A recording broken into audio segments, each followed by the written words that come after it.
Alors, erreur de communication ou bras de fer qui fait pchit, il existe en tout cas pour de nombreux grands groupes ou secteurs économiques différents moyens de tenter d'agir afin de faire plier les politiques qui envisagent une mesure qu'ils jugeraient contraignante. La plus discrète, mais parfois la plus efficace, s'appelle le lobbying, des négociations discrètes qui aboutissent cependant à des résultats. Pour bien comprendre, décryptage Valérie Astruc, Romuald Bonan et Michel Hiver.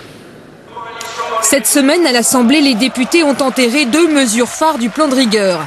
L'augmentation de la TVA sur les parcs à thème, la taxe sur les plus-values immobilières, balayée grâce les lobbyistes.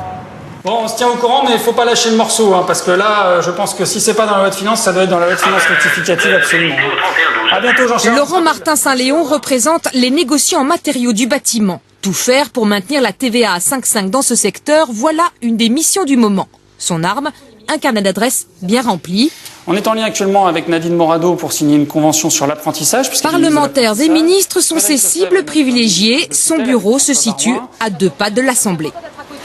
C'est important d'être à côté parce qu'il y a une certaine proximité, parce qu'on peut être appelé de manière très rapide à l'Assemblée lorsqu'il y a une discussion et que lorsqu'il y a une interruption de séance, c'est toujours pratique d'aller débattre avec un parlementaire.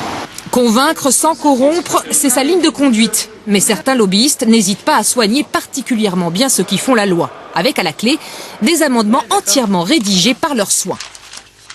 Ah oui, ils nous écrivent l'amendement, ils nous écrivent l'exposé des motifs, ils nous l'envoient. Ils l'envoient d'ailleurs à tout le monde, ils arrosent le sable d'une certaine façon en espérant qu'une cible atteindra ou un objectif atteindra sa cible.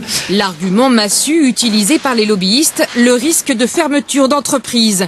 Mais certains parlementaires dénoncent un chantage à l'emploi. Il n'y a pas d'enveloppe, il n'y a pas de... on n'achète pas. On dit seulement attention, il y a 1000 emplois. Attention, il y a 500 emplois. Et ça, pour un parlementaire et un gouvernement en place, ça parle.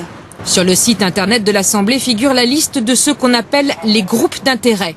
Air France, MEDEF, SNCF, la plupart ont leurs correspondants au Parlement. Mais certaines entreprises avancent masquées. Et si la plupart des députés admettent l'utilité du lobbying, ils réclament surtout plus de transparence.